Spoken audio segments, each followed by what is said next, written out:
Kala ko dati, ako na ang pinakamasamang lalaki sa mundo. Meron pa palang mas demonyong nilalang kumpara sa akin. Pagbabayaran mong ginawa mo sa asawa ko, mapapatay kitang hayop ka!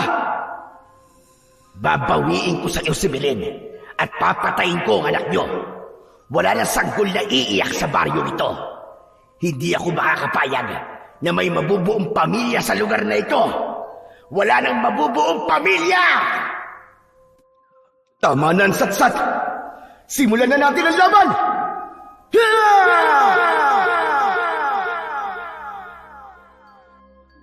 Magandang araw po sa inyong lahat. Sa araw po na ito ay mapapakinggan po natin ang buhay ng sabongerong Senato. Dahil sa kanyang pagiging sabongero ay nagkahiwalay silang dalawa ni Milen. Umuwi ito sa kanilang probinsya habang ipinagbubuntis ang anak nila. At dahil mas nanaig kay Nato ang pagmamahal niya sa asawa, sumunod siya sa probinsya nito. Kaya lang ay bigla silang inatake ng isang kampon ng kadiliman habang sila ay papunta sa bahay ni Milen. Dito niya makikilala ang isang antingerong matanda na magbibigay sa kanya ng kakaibang mutya ng tahig ng manok. Magtagumpay kaya siya laban sa puwersa ng pinuno ng mga aswang? Ano kaya ang aral na matututunan niya sa pagsubok na kanilang haharaping mag-asawa? Sama-sama po nating pakinggan ang kwento ng pakikipagsapalaran ni Nato laban sa kampon ng kadiliman.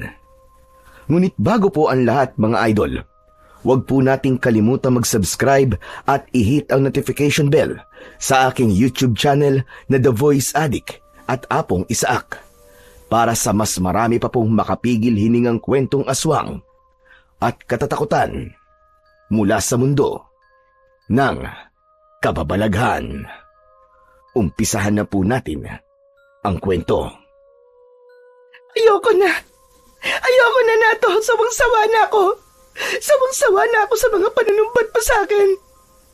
Kung mas mahalaga sa'yo mga manok mo kaysa sa akin na asawa mo, ang mabuti pa, tapusin na natin ang pagsasama natin. Pagod na rin ako maging pangalawa sa mga manok mo. Ba't sino ba ang tinakot mo, ha? Hinahamon mo ba ako? Sige, hindi kita pipigilan, umalis ka. Umuwi ka dun sa inyo. Kesa naman na araw-araw kong nakikita ang pagbumuka mo. Mabuti nga yun, nang mawala ng malas sa buhay ko. Anong sabi mo? Ako? Ako malas? Malas ba ang tingin mo sa akin, ha, Nato? Hindi ako malas sa buhay mo, Nato. Nagkakaganyan ang buhay mo dahil dyan sa ugali mo. Kaya wag mo sa akin maibintang-bintang ang kamalasang sinasabi mo. Dahil dyan sa kadikan mo sa pagsasabong, kaya ka bumabagsak. Lumayas ka na nga lang. Kung gusto mong umalis, sige. Pero itong tatandaan mo, huwag kang umasa na susundan kita at susuyuin doon, ha? Dahil hindi ko gagawin yon. Buisit ka. Ikaw ang una nagsinungaling sa akin. Hindi mo sinabi sa akin na hindi na pala ako ang una sa buhay mo. May inauna ng lalaki sa buhay mo at yun ang hindi ko matanggap-tanggap. Pakiramdam ko, niloko mo ko. Kung ganon, wala ka naman palang pagmamahal sa akin. Hindi mo ako totoong minahal, Nato. Huwag ka na nga magdrama dyan. Kasalanan mo naman yan eh. Magsasabong na ako nung hindi pa kita nakikilala. Mas may pakinabang pa ang mga manok ko kesa sa'yo. Ang sakit mo naman magsalita. Pagsisisihan mo ito, Nato. Tandaan mo yan. Hindi mo makikilala ang anak natin. Hindi kita ipapakilala sa anak ko bilang ama niya. Sino tinakot mo, Milen? Baka nga hindi pa sa akin ang batang yan eh.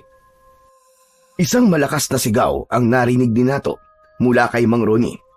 9 na buwan na ang lumipas matapos ang sagutan nilang mag-asawa bago ito umuwi sa probinsya at tuluyang iwan siya.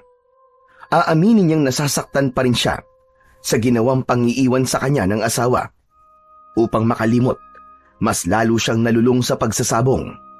Nagpatalo siya ng malaking pera sa sugal hanggang sa maibenta na niya pati ang kanilang bahay ni Milen. Habang nakikitira na lamang siya sa kanyang amang si Mang Ronnie. Bilang tambay, habang panay lang ang himas ng mga manok. Nawala ng direksyon ang buhay niya. Kahit ganun ang nangyari sa kanya, hindi pa rin siya tumitigil sa kanyang pagsasabong. Dumating pa nga sa punto na ipinakulong siya ng sarili niyang ama sa rehabilitation center para sa agaran niyang paggaling. Kaya lang, wala talagang epekto sa kanya. Parang nakadikit na sa kanyang isip ang pagkahilig niya sa mga manok. Nato, kanina pa ako nagsasalita rito. Hindi mo ako naririnig. Ang layo ng tanaw mo. Para kang may malalim na iniisip Siguro'y naiisip mo na ngayon ang ginagawa mo sa asawa mo. Nagsisisi ka ng hinayaan mo siyang iwan ka niya. Tay, pwede po ba? Pabayaan niyo na lamang po ako. Diyan ka magaling, ang pabayaan ka. Yan na lang ba ang gagawin mo maghapon? Ang maghimas ng tandang na panabong? Hindi mo ba ahabulin ang asawa mo, ha? Ano na to? Buntahan mo siya. Suyuin mo. Dahil kasalanan mo naman Tay, ano ba? Hindi ko po gagawin yun. Siya ang umalis ng bahay Natuto siyang umalis, kaya matuto siyang bumalik. Wala po akong kasalanan sa kanya. Siya ang may kasalanan sa akin. Ano sabi mo? Ganun-ganun na lang ba yun, ha? Kung hindi ka na interesado kay Milen, bakit mo pa siya pinakasalan? May paiyak-iyak ka pa sa akin, tabuho ka. Dahil sabi mo, gusto mong pakasalan si Milen. Pagkatapos pababayaan mo lang siyang umuwi ng probinsya nila? Ay ba, pambihira ka. Ipagpapalit mo ba mag-ina mo sa mga manok mo na yan? Huwag mo nang iparana sa magiging anak mo ang mga naranasan mo noon nung iwan tayo ng nanay mo at sumama sa ibang lalaki. Ang mga manok din ang dahilan kung bakit nawasak ang pamilya natin. Tay, hindi po ang manok ang dahilan kung bakit tayo iniwan ni nanay. Malandi siya, yun. At makate. Kaya yun, nagpakamot sa iba. Aba, Nato, hindi ko na yata nagugustuhan ng mga salitang naririnig ko sa bibig mo, ha? Hindi kita tinuruang maging ganyan sa nanay mo, ha? Kahit kumabit pa siya sa iba't ibang lalaki, siya pa rin ang nanay mo. Kaya dapat marunong ka pa rin rumispeto sa kanya. Dahil siya pa rin ang iyong ina kahit bali-baligtarin ba ng mundo. Respeto. Isa lang ang alam ko, Tay. Iniwan po tayo ni nanay dahil sa lalaki niya. Kasama ako sa mga tinalikuran niya. At ang tungkol naman po sa amin ni Belen, iba po ang sitwasyon namin sa inyo. Saka hindi niyo po ako naiintindihan Masamang-masama ang loob ko sa babaeng yun. Dahil niloko niya ako. Baka nga, hindi pa ako ang ama ng ipinagbubuntis niya Kaya hindi niyo po ako mapipilit na sumunod sa kanya. Hindi, kahit kailan. Paano nga kung anak mo ngang ipinagbubuntis niya? Ano pang ipinagkaibo mo sa iyong ina, Nato? Ano ba ang dahilan at nauwi sa paghihiwalay ang pagsasama niyo ni Milen? Aba, 9 na buwan mo na siyang tinitiis magmula nang kayo ay maikasal. Kaya alam ko na hindi lang simpleng away ang pinagsimulan ng paghihiwalay ninyo. Pero kahit gaano pa kalaki ang hindi nyo pagkakaintindihan, isipin mo na lang sana ang anak mo. Lalabas siya sa mundo nang hindi kanya nakikita at nakikilala. Aba, Nato, kaya mo ba yun? Hindi ko talaga siya pupuntahan, Tay. Kahit ano pa sabihin nyo. Dahil di ko matatanggap na hindi na siya malinis ang makuha ko. Hindi ako nakauna sa kanya. Niloko niya ako, Tay. Niloko niya ako Tinamaan ka pala ng lintik Hindi naman pala si Milen ang mahal mo, kundi ang sinapupunan niya. Walang hiya ka talaga. Kung ako ang ama ni Milen, baka napatay kita. Baka nilaslas ko ang leg mo. Hindi sapat na batayan kung malinis o hindi ang babae. Kung totoong minahal mo siya, tatanggapin mo siya ng buong buo. Hindi yun kawalan sa pagkalalaki mo. Ang kawalan sa lalaki ay yung hindi marunong manindigan. Baka gusto mong itakwil kita. Ano pang ipinagkaiba mo sa mga lalaking takot sa responsibilidad? Malay mo naman, kung may mga dahilan kung bakit siya nagkaganon, hinusgahan mo na kagad. Hala, sige, mag-impake ka ng mga gamit mo at hahabulin natin ang asawa mo. Pupuntahan natin si Milen. Tay, hindi niyo ako mapipilit. Kung gusto niyo, kayo na lang ang humabol sa kanya. Dito na lamang ako. Aba, bakit ako? Ikaw tong asawang hinayupak ka. Hindi si Milen ang iniisip ko, kundi ang magiging apo ko. Kapag hindi ka sumama sa akin, sinasabi ko sa'yo, Nato, kakalimutan kong anak kita. Itatakwil talaga kita. Nakakahiya ka. Nakakahiya ka bilang isang lalaki. Paniguradong halos isumpa ka ng mga biyenan mo kapag naalala nila ang pangalan mo. Hindi ako nakakasigurong sa akin nga ang batang pinagbubuntis ni Milen, Tay. At ayokong umasa dahil niloko na niya ako eh. Hindi siya naging tapat sa akin. Pati mga manok ko, pinakikialaman niya. Natural! Asawa mo siya eh. Nakukuha mo pa magsabong kahit walang-wala na kayo. Siraulo na to. Sino ba namang matinong asawa ang tatanggap sa'yo? Nako talaga. Ako nahihiya sa mga magulang ni Milen dahil dyan sa pinaggagawa mo. Kaya sasama ka sa akin, sa ayaw at sa gusto mo. Hindi nyo nga po ako mapipilit, Tay. Wala na akong pagmamahal sa babaeng yon. Isang malakas na suntok ang dumapo sa muka ng may 25 taong gulang na sinato mula sa kanyang ama. Bumagsak siya sa lupa kasama ng tandang na hawak niya. Lumipad itong papalayo sa kanya habang nakaupo siya sa lupa. Galit na galit niyang hinaplos ang pumutok niyang labi, lalo na nang dumaloy ang mainit niyang dugo sa kanyang baba. Pero mas galit ang may 55 taong gulang na si Mang Ronnie sa kanya. Kaya naman ay hindi siya nakapagsalita at tinanggap na lamang niya ang masasakit na salita mula sa kanyang ama. Siyam na buwan kitang hinayaan na mabuhay ka ng mag-isa kasama ang mga manok mo na yan, Nato. Huwag mong kalimutan na marami ang bagay na mas mahalaga dyan at meron kang responsibilidad. Asawa mo si Milen. Sa tingin ng mga tao at sa mata ng Diyos, nakakahiya ka. Kabuanan ng asawa mo pero wala ka sa tabi niya. Alam mong mahal ka ng asawa mo kaya't mahiya ka sa sarili mong pagmumuka. Hindi ko naman po kayo masisisi kung bakit kayo nagagalit sa akin. Pero Tay, isipin naman po ninyo ang nararamdaman ko. Nararamdaman? Nararamdaman ano na to? Hindi ikaw ang biktima rito, ha? Inalisan mo ng dignidad ang asawa mo bilang babae. Si Milen ang biktima rito at hindi ikaw. Wala namang nawawala sa lalaki. Pero ang asawa mo, naisip mo ba kung ano mararamdaman niya nang umuwi siya sa kanilang probinsya, ha? Imulat mo ang mga mata mo at isipan mo. Habang nagpapasarap ka rito, ang asawa mo nagdudusa, nasasaktan sa mga panlalait na mga tao sa kanila. Naisip mo ba yon? Kung hindi lang talaga kita anak, baka napatay na kita. Tila nawala ang sama ng loob ni Nato nang marinig ang sinabi ng kanyang ama. Bigla siyang natauhan sa maling desisyon niya. Hindi niya naisip ang nararamdaman ni Milen, kung ano ang epekto ng ginawa niya sa kanyang asawa. Biglang umagos ang masaganang luha sa tigkabilaan niyang pisngi. Ni minsan ay hindi niya naisip na magkakaganon ang pagsasama nila dahil malambing at mapagmahal na asawa si Milen. Siya pa nga ang maraming nakakarelasyong mga babae, pero ni minsan ay hindi siya hinusgahan ni Milen. Tinanggap siya ng buong buo ng kanyang asawa. O ano? Iiyak ka na lang dyan na parang ikaw pa ang biktima. Sige, himasi mo lang ng himasi ng mga manok mo. Tandaan mo, Nato, hindi ka aalagaan ng mga manok mo na yan kapag dumating ang araw na tumanda ka na. Pamilya mo pa rin ang mag-aalaga sa'yo. Saka ka na lamang umiyak kapag dumating na ang panahon na kasusuklaman ka na ng mga anak mo. Umagos hanggang puso ni Nato ang lahat ng mga sinabing yun sa kanya ni Mang Ronnie. Masakit yun na parang pinipiga ang kanyang dibdib. Ni hindi yun sumagi sa kanyang isip. Kaya naman, wala sa loob na bigla siyang napatayo at lumapit sa kanyang ama. Tay, samahan niyo po ako. Pupuntahan ko po si Milen.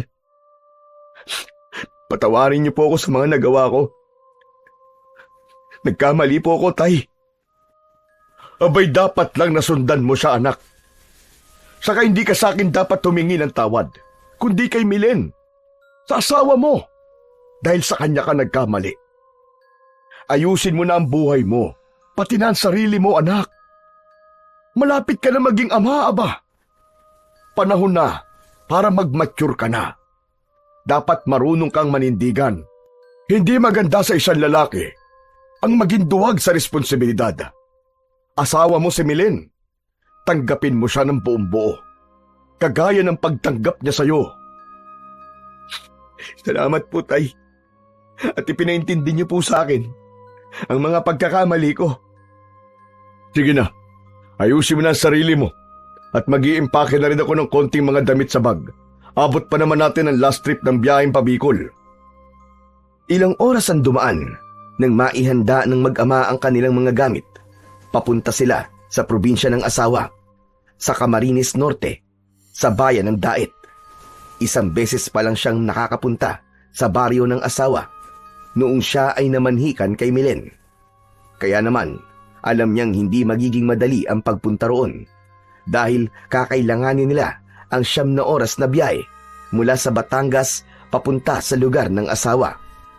Gabi sila bumiyahe ni Mang Ronnie para madaling araw ay makakarating na sila ng Dait. Nag-abang silang dalawa sa tapat ng palengke ng Santo Tomas at nag-abang ng bus papuntang Dait. Hindi nga nagtagal ay nakasakay na sila ng bus. Habang nakaupo sa pangdalawahang upuan ng sasakyan ay hindi maiwasan ni Nato ang hindi kabahan dahil alam niya na hindi magiging maganda ang reaksyon ng mga magulang ng asawa sa kanyang mga ginawa. Isang bagay na aminado naman siyang kasalanan niya. Kaya nga natatakot siya na baka kung kailan handa na siyang harapin ang responsibilidad sa asawa, ay saka pa naman siya hindi matatanggap ng mga ito. Inabala na lamang ni Nato ang kanyang sarili sa pagtingin sa labas ng bintana. Kahit ang nakikita lang niya ay ang kumikislap na mga ilaw sa bahay na nadadaanan nila. Pagkalipas ng 9 na oras ay sumakay naman sila ng tricycle papunta naman sa liblib na baryo ng Apulok. Isang baryong malayo sa bayan at iilan lang ang mga bahay na nakatayo. Pinahahalagahan ng mga taong nakatira rito ang bawat paniniwala at pamahiin ng bawat lahi o pamilya. Kahit maliit na baryo lang sila, ay meron silang magkakahiwalay na piyesta. Tahimik at parang may mga sariling mundo ang mga taong nakatira dito. Nandito na tayo. Mukhang napaagad dating natin dahil walang tao sa labas ng mga bahay. Parang nagbago ang bahay ni Melina. Saka nawala mga kapitbahay nila. Parang ang tahimik naman dito ngayon. Kaya nga po nagmukha na tuloy nakakatakot ang lugar na to.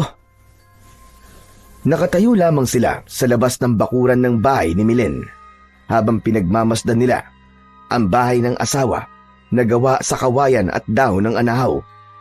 Malaki ang bahay nito at napapalibutan ng mga halamang gamot dahil ayon sa asawa ay trabaho ng ama nito ang magtinda ng mga herbal.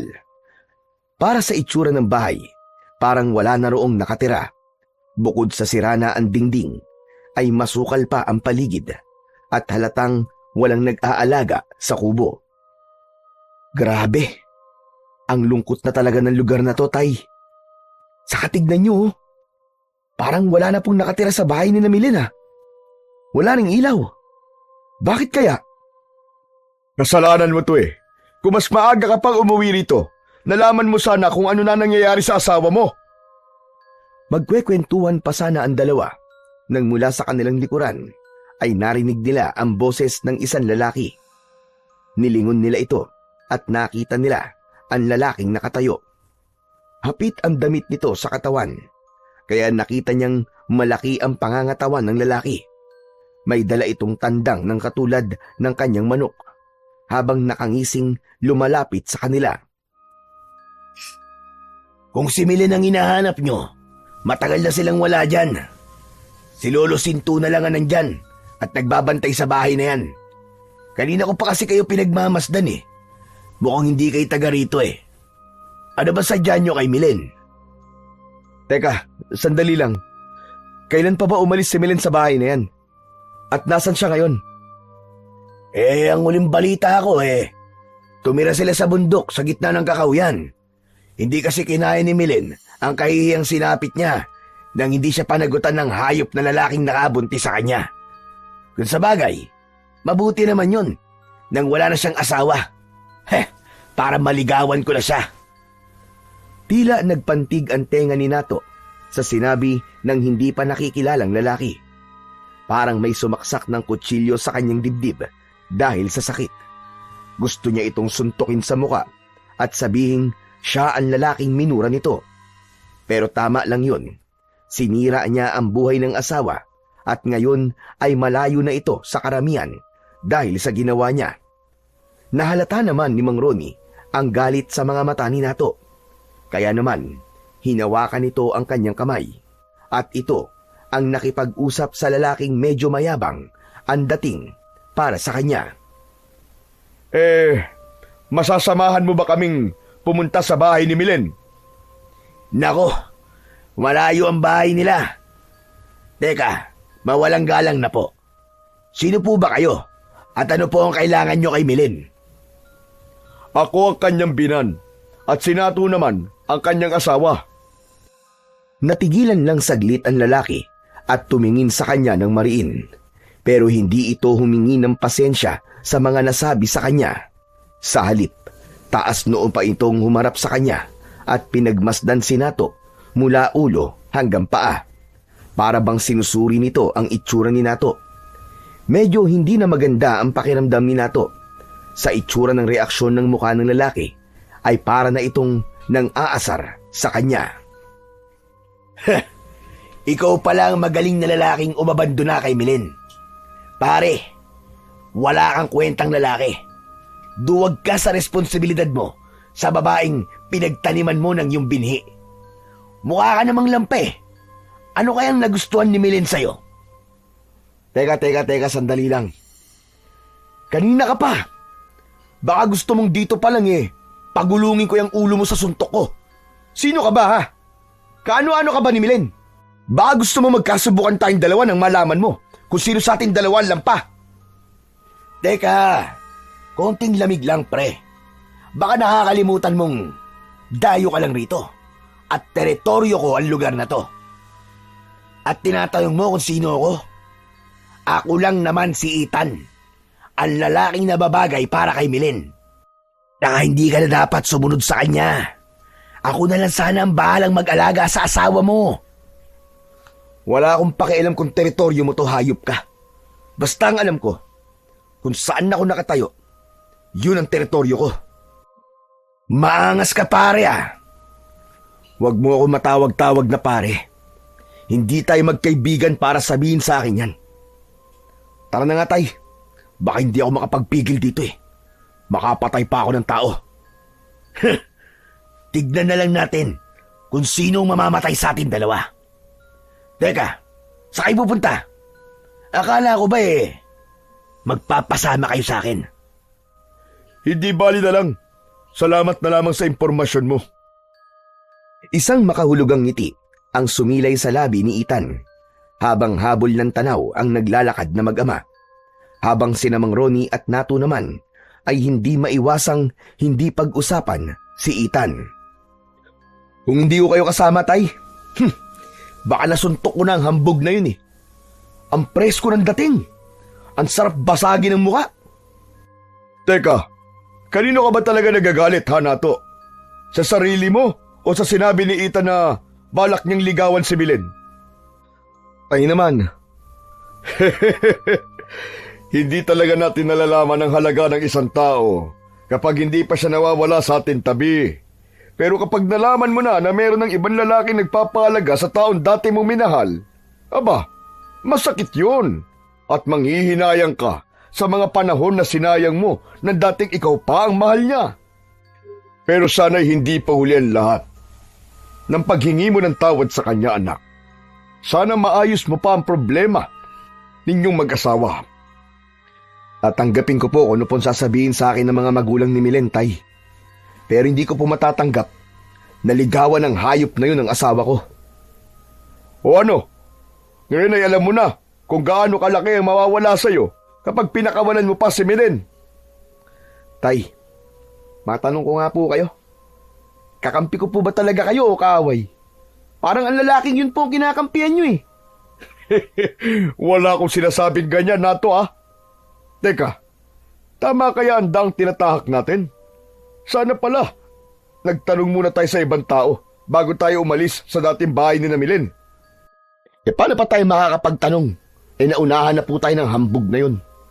Nako, ngayon lang po talaga kumulo ang dugo ko sa isang tao.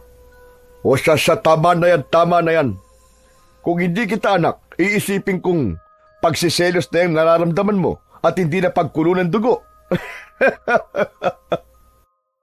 Umabot halos hanggang tenga ang ngiti sa labi ni Mang Ronnie habang inaasar ang kanyang anak. Ipinagpatuloy ng mag-ama ang paglalakad papunta sa gubat na itinuro sa kanila ng lalaki. Kaya lang, ilang oras na silang nagpapaikot-ikot sa lugar ay hindi nila mahanap ang bahay nila Milen. Pambihira na yan. Mukhang niloko tayo ng lalaking yun, Taya. Naliligaw na po yata tayo Paano mo naman nasabi? Di ba nga sabi niya malayo ang kinaroroonan ng bahay ni Milen? Dapat pa nga makaramdam ka ng awa sa asawa mo. Dahil ikaw ang dahilan kung bakit siya tumira sa ganitong klaseng lugar. Tignan mo nga ang itsura. Delikadong lugar na to para kay Milen. Lalo na't buntis siya. Kaya nga po mas lalo ako nakukonsensya sa ginawa ko At parang gusto ko na po siya makita. Talagang pinagsisisihan ko na po mga nagawa ko sa kanya, Tay. Nakakahiya talaga ang ginawa ko. Talagang nakakahiya. Parang hindi ka lalaki. Ang babaw ng dahilan ng paghihiwalay nyo. Pero sobrang sakit para sa asawa mo. Kasi siya ang babae. Tara na nga po. At baka kung saan pa mapunta ang usapan natin. Ipinagpatuloy na ng mag-ama ang paglalakad. Pagsapit nila sa gitnang kakahuyan, ay biglang pinagtaasan ng balahibo sa katawan si Nato. Inilinga niya ang kanyang paningin. Ang kagubatan ay nananatiling tahimik, ngunit hindi mapayapa. Tila may bumabalot na kakaibang enerhiya sa hangin. Ang mga puno ay matataas at masusukal ang daan mula sa mga natutuyong mga dahon. Bawat hakbang nila ay lumilikhayo ng ingay. Habang ang mga puno ng dao ay may baluktot at kulubot na mga ugat na tila maigpit na nakakapit sa lupa. Parang nagbabantay sa isang lugar na hindi dapat pinupuntahan ng mga tao. Hindi lubos maisip ni Nato, sa ganitong lugar gugustuhin tumira ng kanyang asawa. Tumingala si Nato habang naglalakad at nakita naman niya ang mga dahon ay gumagalaw kahit wala namang hangin. Para bang may hindi nakikitang presensya na gumagalaw sa dilim at lihim na nakamasid sa kanilang maghama. Sandali lang anak, magpahinga na muna tayo. Ay, nakakapanghina ang init ng paligid. Teka, nasa na ba tayo? Mukhang niloko nga tayo ng lalaking yun Ang pagkakamali lang po natin, Tay. Naniwala po kagad tayo sa hayop na yun. Talagang kapag nagkita kami ng mayabang na yun, ay nako, talagang malilintikan siya sa akin. Pinagtripan pa niya tayo. Pabayaan mo na. Ang mahalaga ay mahanap natin ang bahay ng asawa mo. Magpahinga na muna tayo dito.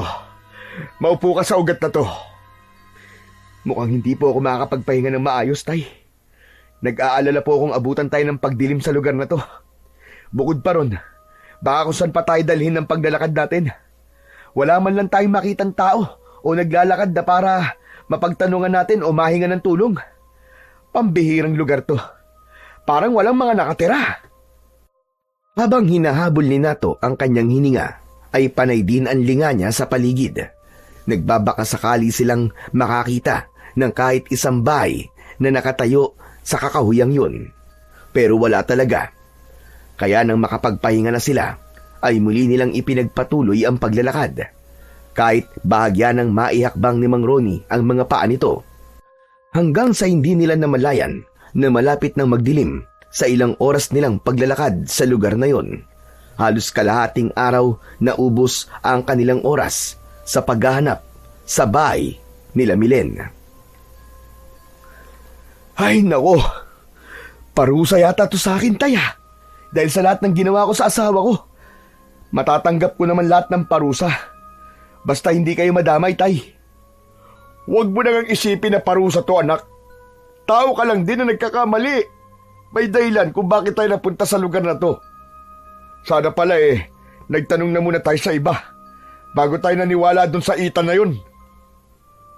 Hindi ko naman po akalain na makakahanap kagad tayo ng balasuba sa tao Sinadya niya to, Tay. At hindi ko hahayaan na hindi niya pagbabayaran ng ginawa niyang to sa atin. Naubos na ang kanilang oras sa pagpapahinga sa ilalim ng puno ng nara dahil hindi na rin nila matandaan kung saan sila unang dumaan. Mabuti na lamang at meron silang baon na tinapay na pinagong na nabili nila sa Sariaya. Pasalubong niya sana yon kay Milen dahil alam niyang paborito yon ng asawa. Masyado silang nalibang sa paghahanap ng mga bahay sa gubat. Kaya't pati ang tanghalian ay nakalimutan na nila. Habang kumakain ay hindi maiwasan ni Nato na hindi pagmasdan ang kagubatan kapag ito ay nasisikatan ng bilog na buwan. Ang hangin ay malamig, ngunit may kakaibang bigat.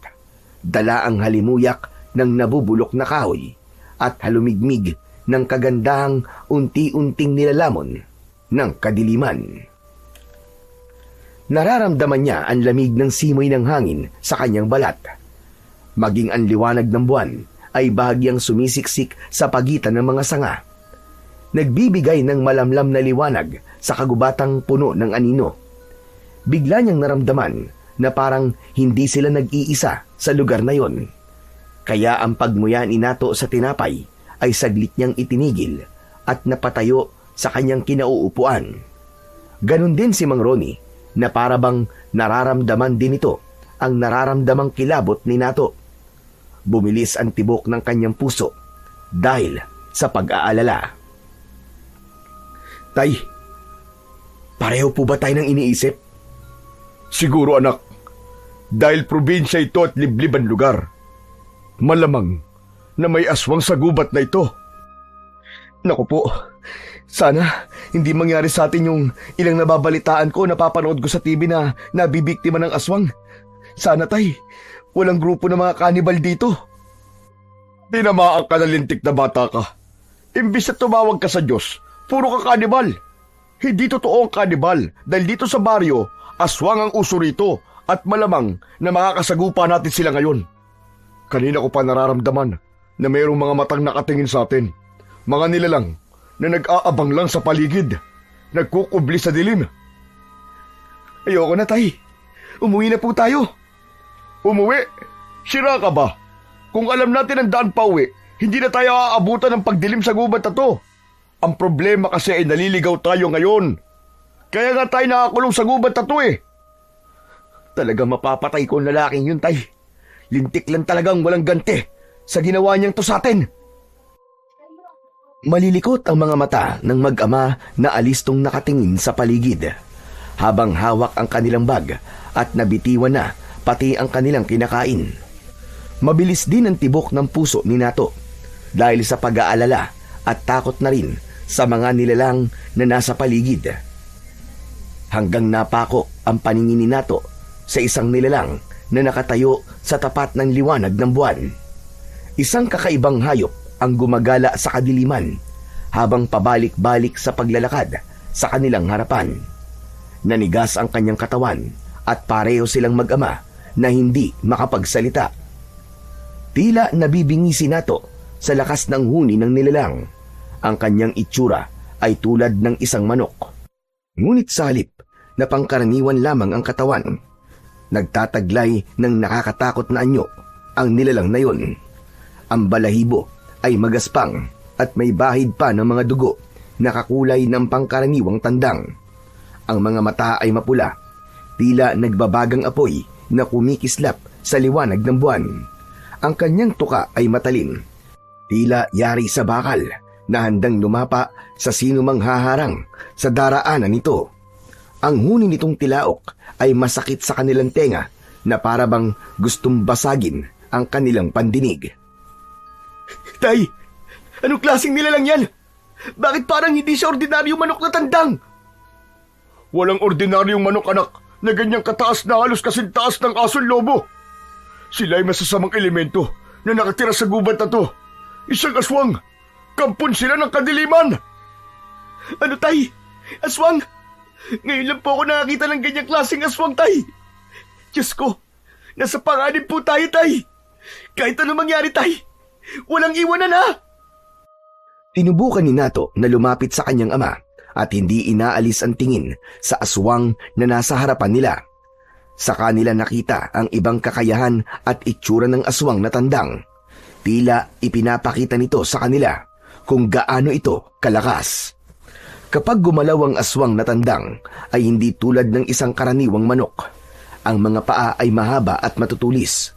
Hawig sa paa ng isang pangil ng halimaw. Ang pagaspas ng pakpak ay hindi nagpapakawala ng alikabok, kundi ng malamig na hangin may dalang kakaibang kilabot. Ang huni naman ay hindi isang karaniwang tilaok, kundi isang nakakapanghilakbot na sigaw na tila panaghoy ng mga kaluluwa. Napaatras ng hakbang ang dalawa habang magkahawak ang mga kamay. Ramdam na ramdam nila ang takot ng bawat isa. Niwala silang panlabang armas sa nilalang na nakaharang sa kanilang dinaraanan. Sa ganitong anyo, ang aswang na mukhang manok ay hindi isang ordinaryong nilalang. Kaya nang sumugod ito papalapit sa kanila, ay hindi na rin sila nag-aksaya ng panahon. Mabilis silang tumakbo na parabang hinahabol sila ng 10 demonyo. Halos hindi lumapat ang kanilang mga paa sa lupa, ni hindi nakaabot ang aswang sa kanila dahil nagpaekis-ekis sila sa daan at sinubukan nilang mailigaw ang nilalang. Subalit bigla silang napahinto sa pagtakbo at pasadsad na tumigil sa isang halamang gubat na merong isang nilalang na nagtatago sa likuran. Balak sana nila doong magtago, kaya lang natagpuan nila ang isa pang aswang na manok. Tay, mukhang hindi lang po isang nilalang na umahabol sa atin. Parang marami po sila. Silipin na muna natin, anak. Baka naman nagkakamali lang tayo ng akala. Huwag na po, tara na po, tay. Baka maabutan pa po tayo ng aswang na humahabol sa atin, eh. Umalis na po tayo rito. Kung totoo may mga nilalang na ganito sa lugar na to, nasa panganib po ang buhay ng mag-ina ko, tay. Diyos ko, hindi ko mapapatawad ang sarili ko kapag meron nangyaring masama sa aking mag-ina. At mana sanang aalis ang mag-ama para sana ay lumayo sa halamang gubat na yon. Pero bigla silang nakarinig ng mga ugik ng isang baboy na parang nasasaktan. Nilapitan nila ang bagay na gumagalaw sa likod ng malagong halaman. Kahit madilim, ay nakatulong pa rin ang liwanag na nagmumula sa bilog na buwan. Maingat ang kanilang mga hakbang papalapit sa nilalang na nagtatago sa mga halaman. Habang pigil ang hininga ni Nato na hindi inaalis ang paningin sa halaman. Habang si Mang Ronnie naman ay maingat na dumampot ng kahoy sa lupa. Saka itinutok sa unahan ng kanilang daan. Dahan-dahang hinawi ni Nato ang mga dahon habang mabilis ang tibok ng kanyang puso. Ganon na lamang ang panlalaki ng kanyang mga mata nang makita ang nilalang na nakatayo sa harap ng baboy ramo. Hindi siya kagad nakapagsalita sa mga nakikita, ni hindi sila gumalaw sa pagkakatayo upang hindi sila lumikha ng ingay na kukuha sa atensyon ng aswang na abala sa paglapa sa katawan ng baboy ramo. Nakatalikod ito sa kanila. Napalunok siya ng laway nang makitang nakahiga ang isang duguan na baboy ramo sa lupa, habang wakwak ang tiyan nito at nakaluwa ang mga lamang loob. Mabilis na tinuka-tuka ng malaking manok ang tiyan ng baboy at iniinom ang dugo habang tumitingala pa sa langit. Sarap na sarap ito sa lasa ng karne. Malalaki ang tuka ng manok na kayang bumutas ng tiyan ng hayop. Nagsipagtayuan ang mga balahibo nila sa katawan, lalo na nang bigla itong humarap sa kanila. Dala ng labis na pagkabigla, napaatras ng hakbang si Nato. Tay, anak ng Teteng, nakita niya po tayo. Nato, anak, Diyos ko. Tay, katapusan na po yata natin. Ano na po ang gagawin natin? Nanginginig ang mga tuhod ni Nato na napaupo sa lupa. Hindi niya inaalis ang tingin sa papalapit na manok habang wala itong tigil sa kakalika ng ingay na para yung nagtatawag ng kasamaan. Si Mang Ronnie ang unang nakabawi sa pagkakabigla. Humarang ito sa unahan ni Nato. Nato, anak! Tumayo ka! Bilisan mo! Maghanap ka ng kahoy na magagamit mo panlaban sa kanya! Malakas ang kutob kong ang paghuni niyang yun ay pagtatawag ng kanya mga kasamahan. Bilisan mo na! Hindi tayo dapat magpapaya sa mga aswang na to. Hindi nila tayo tatantanan hanggat hindi nila tayo napapatay. Mabilis na tumayo si Nato at dinampot ang bilog na kawayan na malapit sa kanyang kinatatayuan. Tumulong siya sa kanyang ama. Nakatutok na rin ang kanyang patpat sa nilalang na may mapupulang mga mata. Napansin ni Nato na hindi normal ang mga paa ng manok dahil sa mahahaba nitong mga kuko na katulad sa uri ng isang talim na parang sa espada. Dahan-dahan itong humakbang na parang gumigiri sa kanila. Tila isang panabong na manok na umaaligid sa kalaban habang nakababa ang kanang pakpak. Ang balahibo nito sa pakpak ay meron ding mga tinik na kayang sumugat sa katawan ng tao na aatakihin ito. Lumayo ka! Lumayo kang halimaw ka! Patakasin mo na kami! Kung ayaw mo masaktan!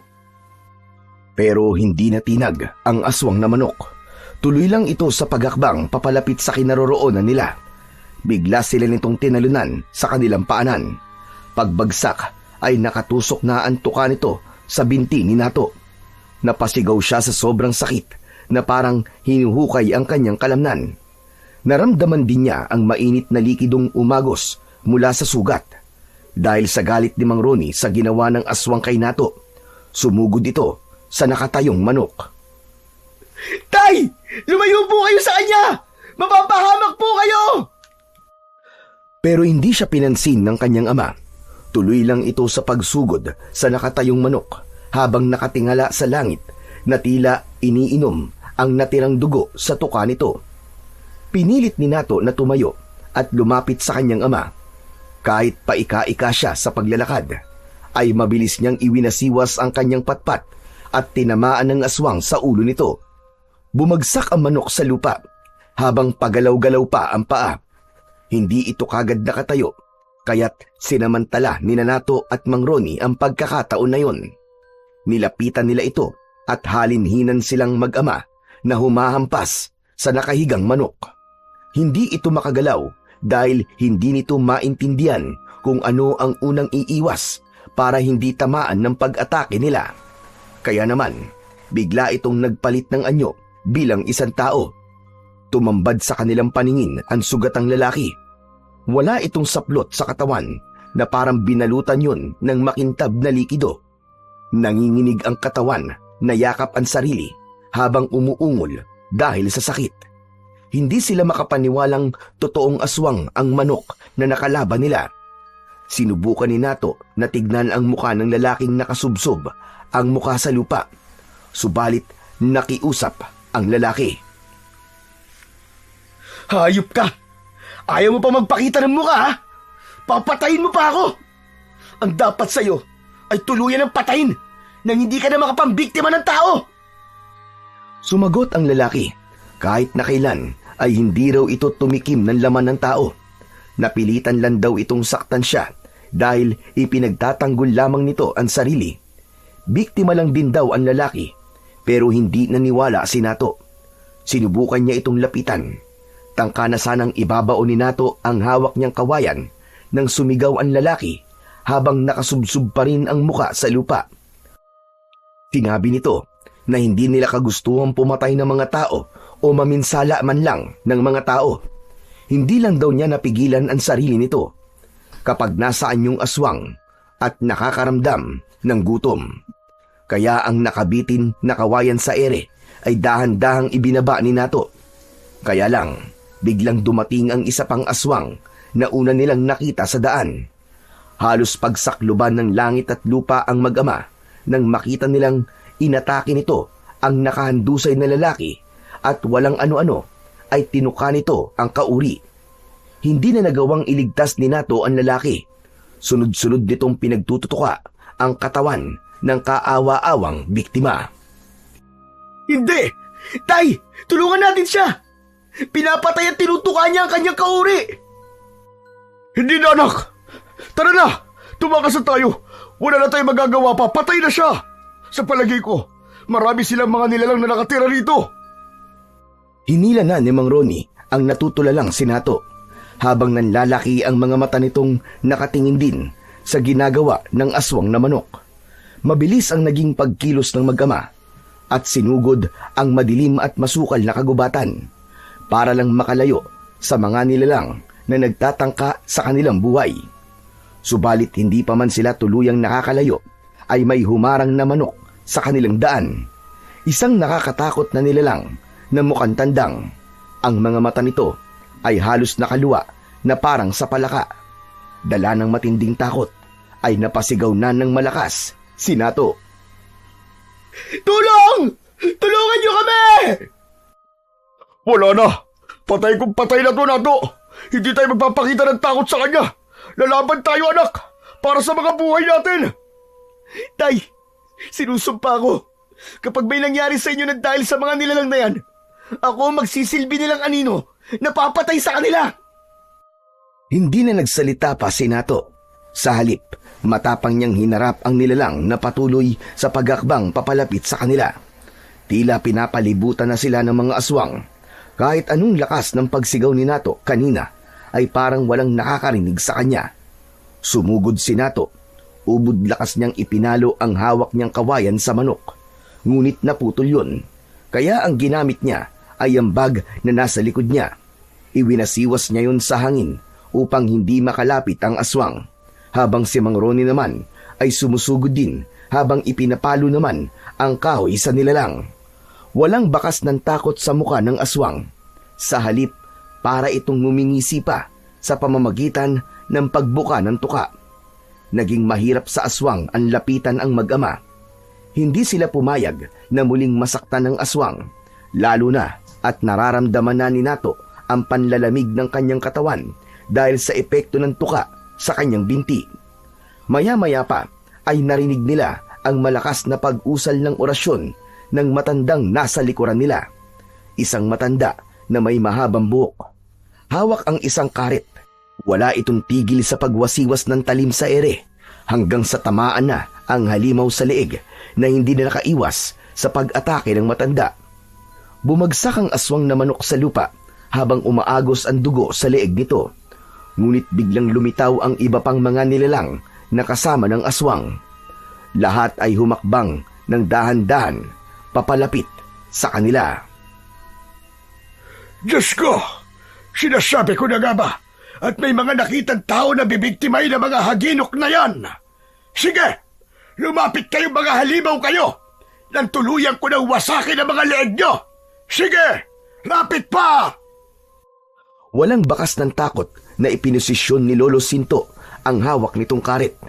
Inatake ng matanda ang papasugod na malaking manok na may nakasabit pang laman loob ng baboy sa tuka nito. Mataas itong lumipad para tukain ang matandang nakatayo. Pagbagsak ng manok ay sinalubong naman ito ng karet ng matanda sa leeg. Bumulwak ang dugo sa leeg nito at pasadsad na bumagsak sa lupa. Tinabayan ito ng lapit sa pinagbagsakan na lupa, saka walang tigil nitong pinagtatataga ang katawan nito. Saka naman ginilitan ng matanda ang leeg nito hanggang sa mapugot yun. Pagkatapos ay nagkikikisay ito sa lupa na parang nakukuryente. Mabilis na nilapitan ni Lolo Sinto, sina Mang Ronnie at Nato. Saan ba ang punta nyo? At kahit gabi na naririto pa kayo sa gubat. Sandali lang. Mukhang hindi kayo mga taga rito. Ang totoo po niyan ay kanina pa po kaming umaga na nandito sa gubat. Naligaw po kami sa paghahanap sa bahay ni Milen. Ito nga po, at natuka ng aswang sa binti si Nato, ang anak ko. Nako, hindi pwedeng tumagal ang sugat ng anak mo dahil sa kamandagdang aswang. Si Milen ba ang hanap nyo? Apo ko siya at nasa bahay ko siya ngayon. Kinuha ko siya dahil hindi nga siya tinitigilan ng mga aswang na yan. Ngayon na kasi ang kabuanan niya. Kumusta na po ang asawa ko? Ayos lang po ba siya, Lo? Hindi ito ang tamang lugar para magkumustahan. Tara na, kailangan magamot kagad ang sugat mo. Tinulyapan lang ni Lolo Sinto ang nakahigang walang buhay na manok. Saka naramdaman ni Nato ang pag-alalay ng matanda at ng kanyang ama sa tigkabilaan niyang braso, habang habol ang sariling hininga dahil sa tumitinding sakit ng kanyang sugat. Pagkalipas ng 10 minuto nilang paglalakad, ay narating na nila ang bahay ng matanda na yari sa kawayan at kugon. Ang palibot naman ng bakuran nito ay sagana sa mga tanim na sambong at iba pang mga halamang may kinalaman sa ginagawa ng matanda. Sa tingin niya ay isa rin itong albularyo, kaya naman nakahinga siya ng maluwag dahil siguradong ligtas ang kanyang mag-ina. Pagpasok nila sa loob ng bahay ng matanda, ay kagad na hinanap ng kanyang mga mata si Milen. Subalit ang mga magulang ng asawa ang naratnan niyang nagulat sa pagdating nila. Bumakas sa mukha ng mga ito ang galit at balak pasana ng ama ni Milen na suntukin siya sa mukha. Pinigilan lang ito ng matanda dahil sa tama niya sa kanyang binti. At dahil sa kaguluhan sa sala ng bahay, ay lumabas si Milen. Walang ekspresyon ang mukha nito at hindi man lang siya tinapunan ng tingin. Tila naramdaman niya ang kirot sa kanyang dibdib. Nasanay siyang nasa kanya ang palaging atensyon ng asawa. Nang mga sandaling yun ay hindi na nakapagsalita si Nato habang nakatingin sa tiyan ng asawa. Malaki na yun at halatang malapit na itong magsilang. Inilalayan siyang umupo ng matanda sa upuang may sandalan na gawa sa tabla ng Nara. Maupo ka na muna dyan at mag-usap kayong mag-asawa. Mirna, Ruel, pati na ikaw na ama ng lalaking ito. Lumabas na muna tayo nang makapag-usap sila ng maayos. Ako po si Ronnie, Tatang, at siya po ang aking anak na si Nato. Alam ko pong kayo si Lolo Sinto dahil nabanggit na kayo sa amin ng hayop na lalaking nanloko sa amin kanina. Ano ka mo? Sinong lalaki ba nakausap nyo? Sa pagkakaalala ko ho Ethan daw po ang pangalan niya. Humanda talaga siya sa akin sa oras na magkita kaming dalawa. Teka, abay tinamaan ng lintik. Bakit naman kayo itinuro sa mapanganib na gubat na yon? Mabuti na lang at nakawala si Texas ko. Kung hindi, malamang na hindi na kayo nakarating dito ng buhay. Dahil sa sinabi ni Lolo Sinto ay sakalang napatingin si Milen kay Nato. Bakas sa mukha ng babae ang matinding pag-aalala pero hindi lang nito ipinapakita. Sa halip ay nanatili itong nakatayo sa gilid ng pintuan ng silid na nilabasan ito. Nahagip pa ng kanyang mga mata ang pag-irap sa kanya ng biyenan niyang babae na si Aling Mirna. Maya-maya pa ay lumabas na ang mga ito at silang dalawa na lang ni Milen ang natitira. Walang gustong magsalita at nagpapakiramdaman kung sino ang mauunang magsasalita. Si Nato ang nagpaubaya dahil siya naman ang may kasalanan ng lahat kung bakit sila nagkahiwalay na mag-asawa. Milen, patawarin mo ako kung nasaktan kita at 9 na buwan kitang natiis na hindi makita. Milen, sana'y hindi pa uli ang lahat. Itinaya ko ang buhay ko para lang makita ka. Tignan mo, malalim ang sugat ko sa binti. Wala akong pakialam. Sana hindi ka na sumunod dito. Hindi naman kita kailangan eh. Isa pa, kaya ko naman buhayin mag-isa ang anak ko. Alam kong masamang-masama ang loob mo sa akin, Milen, dahil sa mga nasabi ko sa iyo. Sana'y bigyan mo pa ako ng isa pang pagkakataon para makabawi sa lahat ng pagkukulang ko sa inyo ng anak natin. Anak natin? Hindi ba't sinabi mo sa akin na hindi mo to anak? Bakit ka ba nandito? Ang mabuti pa'y lumayas ka na sa bahay namin. Dahil kung hindi, hindi ka na makakalabas dito ng buhay. Pabayaan mo na kami. Akala ko, iba ka sa mga lalaking nakilala ko noon. Na hindi pagpapalit ang pamilya sa bisyo at pagsasabong. Pero nagkamali ako. Kagaya ka rin nila ng mga irresponsableng asawa. Marami na akong mga pinagdaan ng hirap. Nabuhay akong hindi umaasa sa lalaki. Magagawa ko rin yun, kahit wala ka. Sinasabi mo bang hindi na tayo magkakaayos, Milin? Hindi mo na ba ako matatanggap ulit sa buhay mo? Huli na. Huli na para humingi ka ng tawad sa akin. Habang buhay kong maaalala ang lahat ng masasakit na salitang sinabi mo sa akin. Parang may kutsilyong paulit-ulit na sumasaksak sa kanyang dibdib nang marinig niya ang mga katagang yun mula sa kanyang asawa. Tila wala nang sasakit pa ang salitang yun sa sugat na tinamo niya kanina. Hindi siya nagpahalatang apektado siya sa sinabi ni Milin. Sa halip ay hindi na siya nagsalita dahil pakiramdam niya ay para siyang nauupos na kandila. Etong tela. Kunin mo at punasan mo ang sugat mo. Marami ng dugong umaagos sa binti mo. Ipagamot mo yan kay Lolo. Dahil siyang may kakayahang kumontra sa laso ng haginok na tumuka sa'yo. Alam mo bang ang binibiktima ng mga haginok ay ang mga lalaking mahihilig na magsabong? Pati na mga buntis ay wala rin ligtas sa kanila. 9 na buwan kitang hinintay. Takot na takot ako. Dahil gabi-gabi ay may umaaligid sa bahay namin. Idagdag pa ang masasakit na naririnig ko sa mga tao tungkol sa akin. Para na nila akong paulit-ulit na pinapatay. Patawad. Patawarin mo ako, Milin. Hindi ko sinasadya. Nadala lamang ako ng emosyon ko. Hindi na may babalik ng pasensya mo. Ang sakit na mga pinagdaanan ko sa piling mo. Sige na, kunin mo na tong tela. At tapos na ang pag-uusap natin. Magpapahinga na ako. Marami pa sanang sasabihin si Nato kay Milin. Kaya lang ay inihagis nito sa kanya ang tela at mabilis na tumalikod. Pumasok ito sa kwarto nito at nagsara ng pinto. Naiwan siyang natitigilan habang hawak ang tela. Ipinunas niya yon sa kanyang sugat sa binti. Malalim ang tama ng tuka ng manok sa kanyang binti. Nanginginig ang kanyang kalamnan. Bigla siyang nakaramdam ng panlalamig ng katawan. Nangihina siyang napahiga sa kahoy na kanyang kinauupuan at hindi mapigilan ang paglabas ng kanyang laway sa bibig.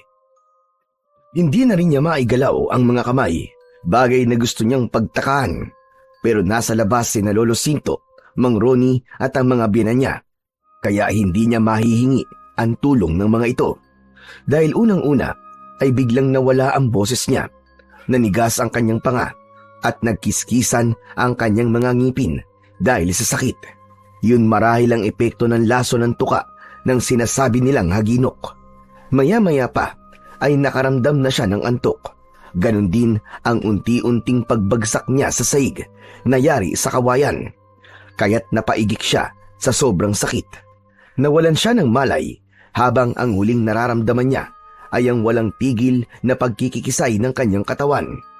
Kasabay ng pagbitaw niya ng tela, ang malakas na pagsigaw ng takot na si Milin. Dumilim ang kanyang paningin hanggang sa wala na siyang narinig na ingay. Para siyang dinala sa isang saradong silid. Kinabukasan, naririnig ni Nato ang malakas na boses ng kanyang asawa at ng mga magulang nito. Nakikipagtalo rin si Mang Ronnie sa mga magulang ng babae dahil ang gusto ng kanyang biyenan ay palayasin na sila. Ngunit tumutol naman si Milin. Nay, Tay! Hindi po natin paaalisin si Nato. May sugat po ang kanyang binti. Hayaan na po muna natin gumaling ang mga sugat niya. Si Mang Ruel na ama ni Milin ang hindi nakatiis at galit na lumabas ito ng silid kasama si Aling Mirna. Halata sa mga boses ng mga magulang ng kanyang asawa ang pagkadismaya sa naging desisyon ng anak. Narinig din niya ang pagbalandra ng pinto ng silid habang ang mahinang hikbi ni Milin ang kanyang naririnig. Alam niyang mahirap ang pinagdadaanan ng asawa na hindi naman dapat dahil sa kalagayan nito. Kaya nang bigla itong dumaing na masakit ang tiyan, ay mabilis din siyang bumalikwas ng bangon at tumingin kagad sa asawa. Inalalayan itong umupo ng kanyang ama. Kanina ka pa naman pala gising, pero hindi ka kagad bumangon. Alalayan mo muna tong asawa mo at kakausapin ko lang ang mga magulang ni Milen. Sobra talaga tong ginawa mo, Nato. Biglang naramdaman ni Nato ang labis na panliliit niya sa kanyang sarili dahil sa laki ng kanyang naging kasalanan. Kaya naman, nilapitan niya ang asawa habang pangiwi-ngiwi ang mukha nito habang hinihimas ang tiyan. Nilapitan niya ito at tinulungan niya ang babae na hilutin ang tiyan nito. Milen, mahal ko, ayos ka lang ba? Anong masakit? Alisin mo nga mga kamay mo sa tiyan ko! Milen, pwede ba? Itabi mo muna ang galit mo sa akin, oh. Pinagbabayaran ko na ang kahihiyang ginawa ko sa'yo. Pinagsisisihan ko na mga kasalanan ko sa'yo, Milen. Kaya sana mapatawad mo na ako. Bigyan mo pa ako ng pangalawang pagkakataon. Sige ka, kapag namatay ako, hindi mo na ako makakasama. Tumigil ka na nga sa mga paganyan-ganyan mo, Nato! Mas lalo lamang sumasakit ang tiyan ko sa iyo eh. Sige na. Tinatanggap na kita. Talaga? Hindi ka nagbibiro? Hindi nga. Dahil pinag-alala mo kami lahat kagabi. Kaya siguro sumasakit ang tiyan ko ngayon eh. Dahil sa mga nangyayari sa iyo. Pasensya ka na, Milen, ha? Pasensya ka na talaga. Hindi ko alam na malaki pala ang nagawa kong kasalanan sa iyo. Dapat hindi sumasama ang loob mo dahil buntis ka. Pasensya na talaga, mahal ko. May kasalanan din naman ako sa iyo, Nato. Kung naging tapat lang sana ako sa iyo at hindi natakot magsabi sa iyo ng totoo, hindi siguro tayo nagkahiwalay. Kaya nga babawi ako sa iyo, mahal. Pagbigyan mo na ako ng isa pang pagkakataon, oh. Kalilimutan ko na talaga ang mga bisyo ko. Talaga? Hindi ka na magsasabong? Oo, hindi na, pangako. Nabanggit niyo pala si Ethan, ang nagturo ng lugar kung saan muntik na kayo mapahamak. Hanggat maaari, iwasan mo siya, Nato. Siya ang una kong asawa. Siya ang lalaking tinakasan ko noon matapos kaming ipagkasundong magpakasal. Kaya pala, hindi naging maganda ang una naming pagkikita. Hindi ko siya iiwasan dahil may atrasyo sa akin, Milen. Mabuti na lahat nakita kami ni Lolo Sinto doon sa gubat. Kung hindi, malamang hindi na tayo nagkita ngayon. Milen, wala na akong pakialam sa nakaraan mo. Ang mahalaga, sa akin ka na ngayon, mahal ko. Pero... May sasabihin pa sana si Milen sa asawa nang pumasok naman si Lolo Sinto at Mang Ronnie. Nakita nilang hawak na ng matanda ang Texas nito na nakawala kagabi. Hindi niya maiwasan ang hindi mapatitig sa manok dahil kakaiba ang itsura nito. Para bang may malakas na enerhiya siyang nararamdaman dito na hindi pa niya nararanasan sa ibang mga manok na nahawakan niya. Ayun! Salamat naman at gising ka na, Nato. Kumusta na ang pakiramdam mo, iho? Lolo Sinto, ayos na po ako. At nagkaayos na rin po kami ni Milen. Aba, mabuti naman pala kung ganun. Nagkasundo na rin kami ng mga magulang mo, Milen, na kung sakaling magkakaayos kayo ni Nato, ay isasama ka na namin pabalik sa Batangas. At pumayag naman sila. siguro po, ay pagkatapos ko na lang po mga anak, Tay. Hindi maaari, Milen. Kung ayos na kayo ng asawa mo, dapat lamang na sumama ka na sa kanya. Huwag mo nang hintayin na dito ka pa, mga anak. Alam mong delikado ang sitwasyon mo dito. Hindi ka titigilan ni Ethan. Teka, ano pong ibig niyo sabihin, Lolo Sinto? Kapag ang isang buntis ay manganganak, hindi siya tatantanan ng mga haginok. Para silang mga nauulol na aso sa amoy ng mga sanggol. Delikado para kay Milen ang manatili dito. Lalo pat nagsisimula na silang magbantay sa paligid ng bahay namin. Idagdag pa ang panggugulo ni Ethan kay Milen. Kailan po kami dapat tumalis, Lolo Sinto? Sa ngayon po, ay sumasakit na po ang tiyan ko. Baka dun pa po ako manganak sa bus kung pabiyahe po kami ni Nato. Bukas ng umaga, para hindi ka masyadong mahirapan. Marahil ay dala lamang yan ng matindi mong pag-aalala kagabi kay Nato. Iyak ka ba naman ng iyak eh? E di siyempre, naapektuhan niya ng anak mo. Kung ganun, Milen, totoo ka palang nag-aalala sa akin? Bakit hindi ako mag-aalala? Eh kapag namatay ka, habang buhay kitang hindi na makikita. Oo na. Mag-iingat na ako para sa'yo, Milen. Salamat, ah. Binalingan ng tingin ni Nato ang hawak na manok ng matanda. Tila merong malakas na enerhiyang humihila sa kanya para hawakan yon. Lolo Sinto, kanina niyo pa po hawak yung manok niyo, ah. Mukhang maganda pong panabong yan, ah. Nato, akala ko ba nangako ka na? Huwag kang mag-alala, mahal. Gusto ko lang hawakan ang manok ni Lolo Sinto. Mukhang mahilig din si Lolo sa mga manok na panabong, eh. Meron din po bang sabungan dito, Lolo Sinto? Dati meron, pero ngayon ay wala na. Magmula nang maubos sa mga magsasabong sa lugar na ito. Kasabay ng pagkawala nila, ay dumarami naman ang mga aswang na haginok. Kahit ang isa sa mga ugali nila ay ang magpatayan at gawing pagkain ng bawat isa kapag walang nahahanap na pagkain. Kaya po pala, nakita po namin ni tatay na kinain ng aswang ang lalaking nahuli namin. Kinakain din pala nila ang kapwa aswang nila. Teka, paano nga po palang nawala ang mga magsasabong? Lahat sila ay naglaho na parang bula. Hindi namin alam kung paano nangyari yun. Maging si Kapitan ay wala na rin nagawa nang misteryosong nawala ang lahat ng mga lalaki sa baryong ito. Iilan na lamang ang nanatili sa lugar na ito. Yun ay ang mga lalaking hindi kailanman sumubok o humawak ng manok. O eto, hawakan mo ang Texas ko.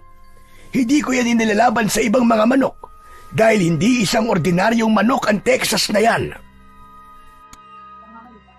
Nakakunot ang noo ni Nato nang tanggapin niya ang manok na Texas. Naramdaman niya ang balahibo ng manok sa kanyang palad. Bigla siyang nakaramdam ng kakaibang saya, pero kagad niya yung nabitiwan nang biglang nakakita siya ng liwanag mula sa manok at nakita niya ang kanyang sarili na nakikipaglaban sa mga aswang na haginok, habang ang kanyang asawa ay umiiyak dahil nakuha ito ng mga aswang. Nagpalipat-lipat ang kanyang paningin sa muka ni Lolo Sinto at sa manok na nakalapag sa sahig. Oh, bakit mo naman binitiwan ang manok ko, Nato? Kasi po Nato, sabihin mo na. May nakita kong liwanag sa kamay mo. Magsalita ka, Nato. Sa pagtataka ng lahat, ang nabitiwang manok ay hindi umalis sa harapan ni Nato. Nakatingala ito sa kanya habang ang mga mata ay nakatitig sa kanyang muka. Hindi kagad nakapagsalita si Nato at nagtatakang napatitig sa mata ng matanda. Lolo Sinto, ano pong klaseng manok yan? Bakit bigla po ako nakakita ng liwanag at nakita ko ang sarili ko na nakikipaglaban sa mga halimaw na umatake sa amin sa gubat? Ngayon na nagiging malinaw sa akin kung bakit kayo nilapitan ni Ethan at kung bakit ka napunta sa baryong ito, Nato. Ang nakita mo ay tanda ng isang pangyayaring mangyayari pa lamang. Malamang, nahuli na para bumiyahe si Milen paaris sa lugar na ito dahil nanganganib ang kanyang buhay mamayang gabi at si Milen ay magsisilang na ng sanggol. Dahil ang manok na yan ay alaga ng isang engkantadong namatay habang ginagamot ko. Ano po, Lolo Sinto? Engkantado? Parang ang hirap naman po yatang paliwalaan ng mga sinasabi nyo. Kung nakita mo nga ang liwanag na sinasabi mo, malamang na ikaw ang tinutukoy ng engkantadong tinulungan ko. Ayon sa kanya, isang lalaking mandirigma ang pipiliin ng kanyang alaga na lalaban sa puwersa ng mga aswang na haginok. Sandali lang po, Lolo Sinto. Parang naguguluhan po ako sa sinasabi niyo eh. Ano po bang pinagsasasabi niyo sa anak ko? Imposible naman pong siya ang pinili ng alaga niyong manok. Sandali lang, at may ipapakita lang ako kay Nato. Mabilis na umalis sa kanilang harapan si Lolo Sinto at naiwan ng tatlo na hindi pa rin makapaniwala sa kanilang mga narinig, habang ang kanilang mga dibdib ay malakas ang kaba dahil sa pag-aalala. Ilang sandali lang ay bumalik na ang matanda at may dala na itong maliit na baul. Kasing lapad lamang yun ng palad ng matanda, saka inilapag sa ibabaw ng lamesa na gawa sa kawayan. Binuksan yun ng matanda at kinuha nito ang isang bagay na nasa loob. Ito ang tahid ng aking Texas. Magagamit mo ito laban sa mga aswang nato. Kunin mo. Ano po, Lolo Sinto? Tahid? Ano naman po magagawa ng tahid na to laban sa mga haginok, Lolo? Isang pambihirang mutya ng tahid ng manok ang hawak mo nato. Nagtataglay yan ng walang kapantay na kapangyarihan na tatalo sa mga aswang. Hinaplos ni Nato ang tahid ng manok, pero nagulat siya nang biglang nagkaroon yun ng liwanag at bumalot yun sa kanyang kanang kamay. Lumitaw ang isang uri ng liabe na may talim na katulad sa tari ng manok. Naramdaman niya ang pagkakaroon ng liwanag sa kanyang mga mata. Mabilis niyang nahubad ang sandata na may pagtataka sa muka. Nawala rin ang liwanag sa kanyang mga mata at bumalik ito sa dating itsura na isang kulay itim na tahid. Teka, paano nangyari yun, Lolo Sinto? Naging tari ang tahid ng manok. Ikaw lang nato at ang mga haginok ang may kakayahang makakita sa liwanag. Dahil ikaw talaga ang pinili ng engkantadong manok. Tigilan na po ninyo yan, Lolo Sinto. Hindi po ako makakapayag na lumaban siya sa mga aswang na yun. Mapapahamak lamang po ang asawa ko. Ngunit wala nang ibang paraan, Melen. Gusto mo bang mamatay na lang habang lumalaban sa mga aswang na yon? Kailangan niyong lumaban para sa buhay ng anak niyo. Lolo Sinto, handa po akong gamitin ng mutya kung para po yun sa kaligtasan ng aking asawa at anak. Wala na ngang nagawa ang kanyang asawa nang kunin niya ulit ang tahid ng manok at ikinulong yun sa kanyang palad. Sa kanya muling nakita ang malakas na liwanag sa kanyang kamay. Naluwa naman si Milin at bumakas ang takot sa mga mata nito. Hindi ko gustong gawin mo to, Nato. Delikadong kalaban ng mga haginok. Mapapahamak ka lang. Kaya nga kailangan niyong kumapit sa kapangyarihan ng mutya ng tahid ng manok. Dahil sa oras na sumapit ng gabi, malalagay ka na sa panganib, Milen. Dahil sa nalalapit na ang pagsapit ng gabi, naghandaan lahat para siguraduhing ligtas si Milen. Naglagay ng mga patibong sa paligid ng bahay ang mga magulang ng kanyang asawa, habang si Nato naman ay naglagay ng mga pangontra sa mga aswang sa utos ni Lolo Sinto. Nagsimula na rin ang pananakit ng tiyan ni Milen. Hawak nito ang tahid ng manok sa kanyang palad habang naghihintay sa pagdating ng mga aswang. Si Lolo Sinto naman ay inasikaso ang nagli-labor na si Milen. Hindi nagtagal ay nagpakita sa kanila si Ethan na nakatayo sa labas ng bakuran. Kumulo ang kanyang dugo nang maalala niya ang ginawa nito sa kanila ng kanyang ama. Subalit nagtataka siya kung bakit naroroon ang lalaki. Himala! Nakaligtas pala kayo. Nandito ako para mangharana sana kay Milen. Milen! Lumabas ka dyan! Kausapin mo ako! Ang kapal ng mukha mo magpakita pa sa amin pagkatapos ng ginawa mo sa aming hayop ka. Alam mo may asawa na si Milen. Umalis ka na kung ayaw mo mamatay. Ngayon pa ba ako aalis? Ngayon pang alam ko na nang manganganak na siya. Tinamaan ng lintik tong hayop na to Isa kang aswang. Bakit? Hindi pa ba halata? Nato, malakas ang kutob ko siya ang pinuno ng mga haginok. Tignan mo ang kanyang mga mata. Kahit nasaan yung tao siya, hindi nun maitatago ang kulay ng kanyang mga mata. Pero tay, bakit hindi po siya nararamdaman ng mutya ko? Dahil hindi pa siya nagpapalit ng anyo, anak. Hoy ikaw! Mukhang gusto mo na mamatay ah. Kapag ipinagpilitan mo na kunin ang asawa ko, ako mismo makakalaban mo. Ako ang papatay sa'yo. Kaya umalis ka na. Ako ang dating asawa ni Milen.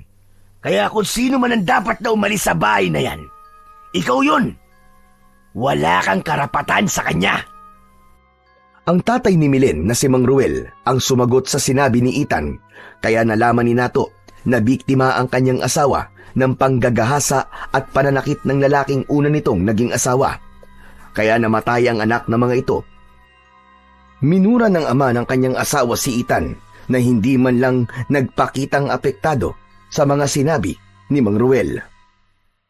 Akala ko dati, ako na ang pinakamasamang lalaki sa mundo.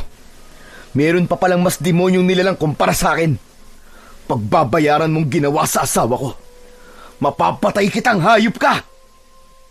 Babawiin ko sa'yo si Milen at papatayin ko ang anak nyo. Wala nang sanggol na iiyak sa baryong ito. Hindi ako makakapayag na may mabubuong pamilya sa lugar na ito. Wala nang mabubuong pamilya! Demonyong demonyo ka! Sa alingaw pa lang ng pagtawa mo. At wala ka talagang karapatang magkaroon ng pamilya. Dahil sa asal hayop ka! Habang buhay ka na mag-iisa kasama ng mga alagad mong demonyo, nakampo ng kadiliman. Kung gusto mo ng laban, pagbibigyan kita. Mamamatay na muna ako bago niyo makukuha ang asawa ko. Matapang ka, ha? Gagawin din kitang alagad, kagaya ng ginawa ko sa iba. Uubusin ko kayong lahat at si Milen lang ang ititira ko. Tama na, satsat. Ang daldal mo. Simulan na natin ang laban! Mahigpit na hinawakan ni Nato ang tahid sa kanyang kamay at sa isang iglap ay biglang nagliwanag yun. Lumitaw ang tali sa pagitan ng kanyang mga daliri. Sumugod si Nato kay Ethan. Si Mang Ronnie at Mang Ruel naman ay nakabantay sa nakasaradong pintuan ng bahay habang pinapanood ang paglampas ni Nato sa bakuran. Bawat pag-atake ni Nato kay Ethan ay hindi siya nakakatama rito.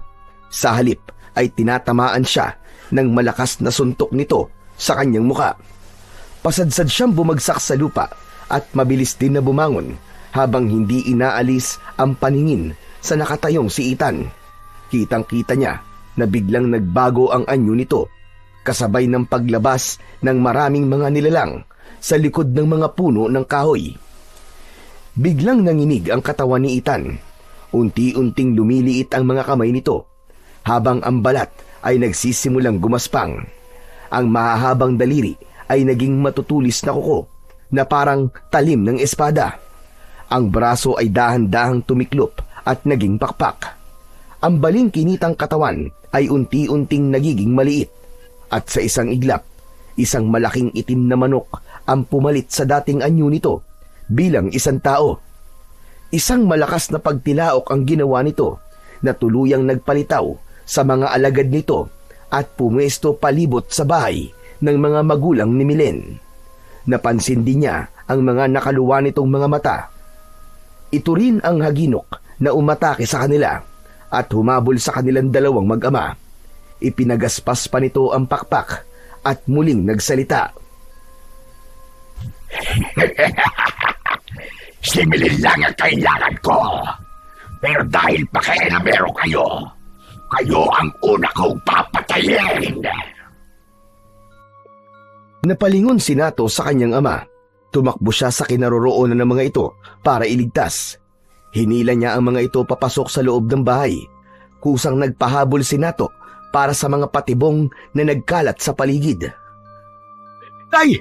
Kahit na anong mangyari dyan, huwag kayo lalabas ng bahay! Pero paano ka, anak? Ako na po ang bahala rito. Si Milen po ang bantayan nyo. Hinintay niyang makapasok ang dalawa at hinarap ng mag-isa ang mga manok na nakapasok na sa kanilang bakuran. Habang naririnig niya ang malakas na boses ni Milen habang umiiri ito. Ramdam na ramdam niya ang paghihirap ng kanyang asawa. Kaya ang galit ay ibinuhos niya sa mga kalaban na nakatayo sa kanyang harapan. Habang ang ibang alagad ni Ethan ay nakahandusay sa lupa dahil sa patibong na mga sibat na puno ng lason na kontra sa mga manok, katulad ng sibuyas. Kaya lalong nagalit si Ethan kay Nato. Akma na sana itong susugod sa kanya nang bigla itong natigilan sa nakitang liwanag mula sa palad ni Nato. Nanlalaki ang mga mata nitong napatingin sa kanya. Ano ang bagay na lumiliwanag sa kamay mo? Anak ng isang mutya. Kaya pala ang lakas ng loob mong kalabanin ako. Alam mo pala ng mutyato eh. At alam mo ba, ito ang papatay sa'yo. Mula sa kamay ni Nato ay nakita niya ang kulay asul na liwanag mula sa tari. Ganon din ang mainit niyang pakiramdam sa kanyang palad. Biglang lumabas ang tari sa kanyang kamay at humaba ito na kasing haba ng sa espada. Napaatras ang iba pang mga haginok na wala ang masakit na sugat sa binti ni Nato. Siya na ang unang sumugod sa mga kalaban at hindi siya makapaniwalang bigla siyang bumilis-kumilos. Sa paghagupit niya ng tari sa mga manok ay tumama yon sa leeg ng mga ito. Bumagsak ang mga haginok sa lupa. Nilapitan niya ang nakahigang manok habang walang tigil sa pagkikikisay na parabang nalalason. Nagpupumilit pa ang mga ito na makatayo para sana ay sumugod sa kanya. Pero naunahan na niya ang mga ito. Pinugutan niya ng ulo ang mga aswang ng sabay-sabay gamit ang tari na kasing talas ng labaha. Kumalat ang dugo sa lupa. Kasunod ang pagtakbo niya malapit sa bahay ng asawa. Halos maubusan siya ng lakas sa pagtadtad ng saksak sa iba't ibang parte ng katawan ng ibang mga manok na aswang na magtatangkang pumasok sa loob ng bahay nila Milen. Sige! Lumapit kayo! Nang ito na rin ang maging katapusan nyo! Alam kong ang iba sa inyo ay napipilitan na sumunod sa halimaw niyong pinuno. Pigilan nyo ang mga sarili nyo. Hindi kayo mga aswang. Isa kayong tao na ginawang manok ng lalaking pinagtatanggol nyo.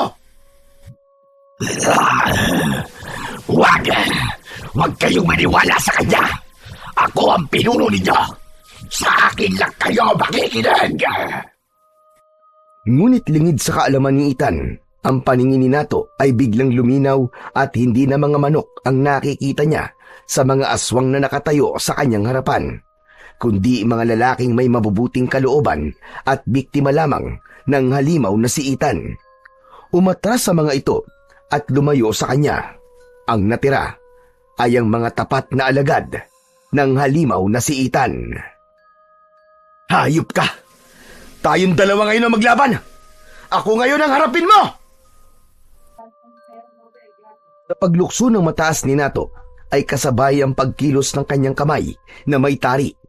Iwinasiwas niya ang kanyang sandata sa ere at inatake si Ethan. Hanggang sa tamaan niya ito sa pakpak. Paulit-ulit niyang ginawa ang pag-atake sa kalaban. Ngunit naiiwasan ito ni Ethan. Tila alam nito ang epekto ng tari sa katawan ng mga aswang. Tumilaok ng malakas si Ethan habang nakatingala sa langit. Biglang nagsilabasan ang iba pang mga manok na nagtatago sa likod ng mga puno. Umikot naman sa ere si Nato habang isa-isa niyang inatake ang mga bagong dating na haginok. Pinagsasaksak niya ang mga leeg ng mga bagong dating na manok, habang ang ilang mga kalaban na umaatras sa laban ay nanatili na lamang na nakatayo sa labas ng bakuran. Yun ang mga taong may mabubuting kalooban at biktima lang ng sakim nitong pinuno. Hinarap ni Nato ang mga nilalang na sabay-sabay na sumugod sa kanya. Walang makalapit sa kanya dahil bawat tamaan ng kanyang mahabang sandata ay wakwak ang tiyan na bumabagsak sa lupa habang nagkikikisay na parang nalalason. Anak! Sa likod mo! Lumabas si Mang Ronnie para tulungan si Nato sa pakikipaglaban. Hinarap ni Nato ang malaking manok na lumipad papunta sa kanyang likuran. Dahil sa hindi maipaliwanag na liksi ng kanyang katawan, maagap niyang sinalo ang pagbagsak ng manok. Tinumbok niya ang dibdib nito ng kanyang tari. Bumaon ang talim nito sa dibdib ng kalaban at umagos ang dugo nito sa kanyang mga kamay. Nawala si Ethan. Hindi mahanap ng kanyang mga mata. habang abala pa rin ang kanyang ama sa pagharap sa kalaban gamit ang karet na ginamit ni Lolo Sinto. Tila may malakas na puwersang nagtuturo sa kanya na itaas ang tari sa ere. Kaya yun na nga, itinaas ni Nato ang kanyang kanang kamay na may tari at lumikha yun ng isang malakas na liwanag. Umikot ang liwanag sa katawan ng mga natitirang haginok. Isa-isang bumagsak sa lupa ang mga manok na aswang habang nagkikikisay ang mga katawan. Bumubula ang bibig at nilalabasan ng dugo sa tenga. Bumalik ang mga ito sa pagiging tao. Nakadilat pa ang mga mata at may bahid ng mga dugo sa hubad nilang mga katawan. Hindi halos matignan ni Nato ang mga nagkalat na katawan ng mga lalaki habang wala na itong mga buhay. Ang bihira! Paano mo nagawa ang bagay na yun, Nato? Si Lolo Sinto ang sumagot sa tanong ni Mang Roni. Lumabas ito ng bahay dahil nasilip nito sa bintana ang sabay-sabay na pagbagsak ng mga kalaban sa lupa. Dahil napagana niya na ang bisa ng mutya ng tari, sobrang saya ko at nagtagumpay ka, Nato. Hindi ako nagkamali na ikaw ang pinili ng mutya. Paano mo nga pala naisip na itaas ang tari sa ere? Lolo Sinto, naisip ko lang po na gawin at nagulat na lamang po ako na lumitaw po malakas na liwanag at binalot ang mga katawan ng haginok. Lahat po sila ay natumba na parang nalason. Teka, si Milin po, nanganak na po ba siya? Hindi pa.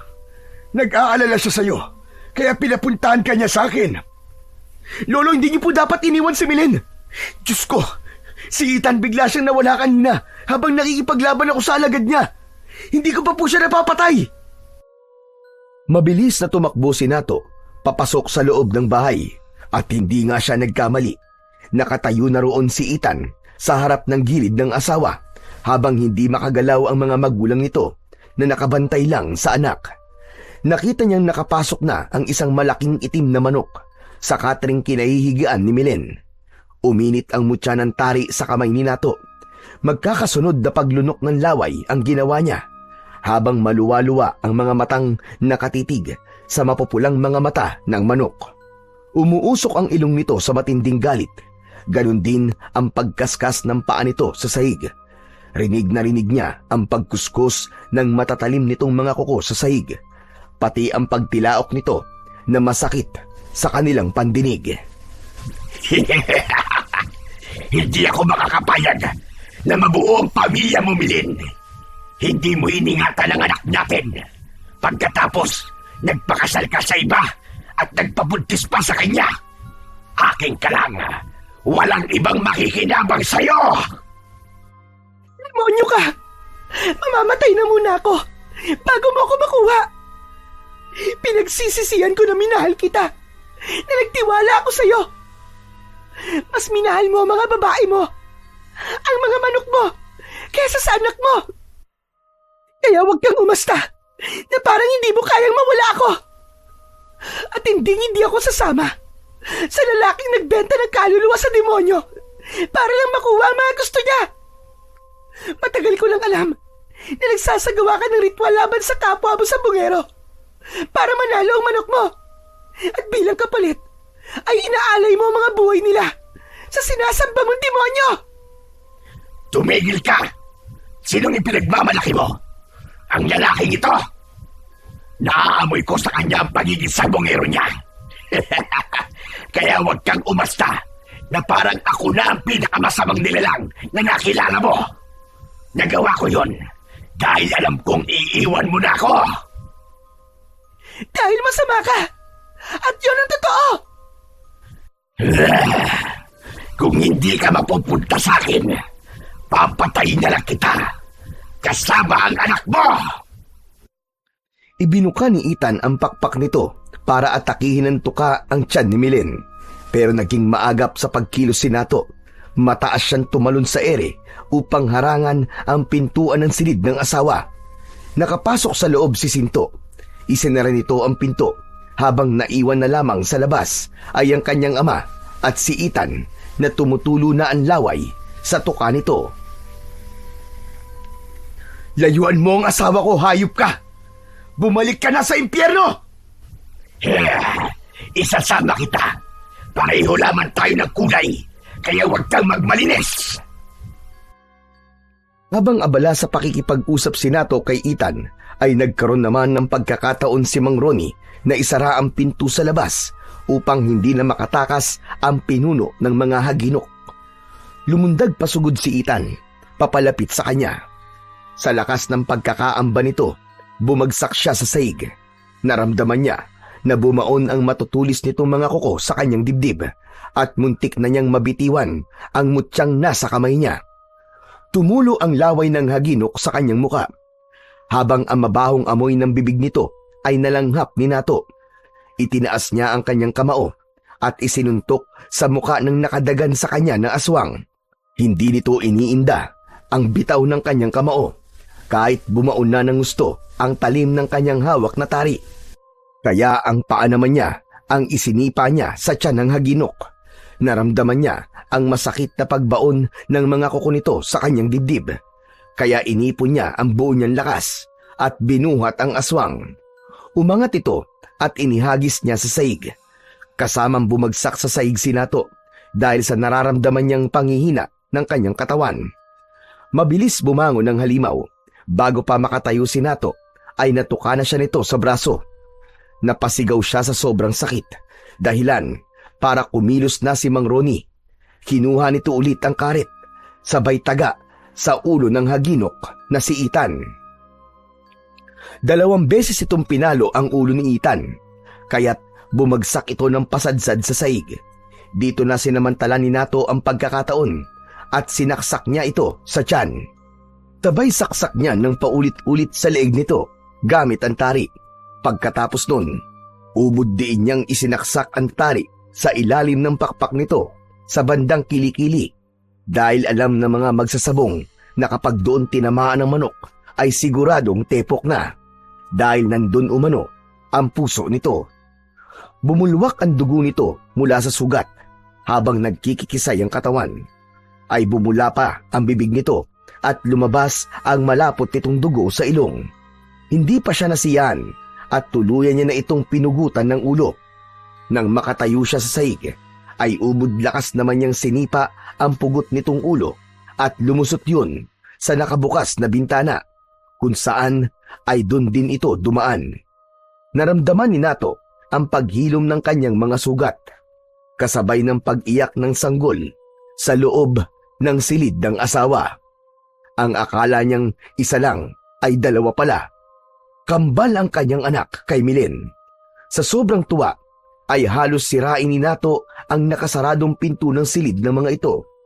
Umiiyak na napalapit siya sa kanyang mag-iina.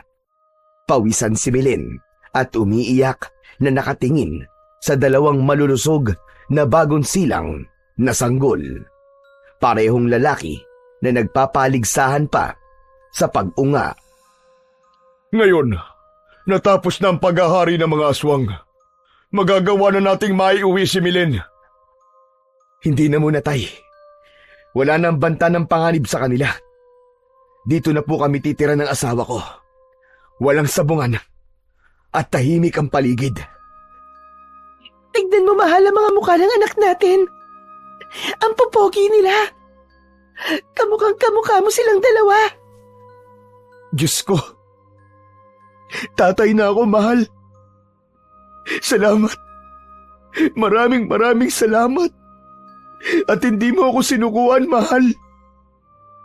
Hindi mo rin naman ako sinukuan eh. Ay hala. Tabi nga muna Nato, tabi muna. Baka mamaya langgamin pa yung mga apo ko. Saka na kayo maglambingan kapag 2 na lamang kayo ni Milen at marami ang naiinggit. Sabay tingin ito sa nakatayong si Mang Ronnie. Sabay-sabay silang nagtawanan na parabang walang nangyari. Bigla na lamang silang nakarinig ng mga taong nagpapasalamat sa labas ng kanilang bahay.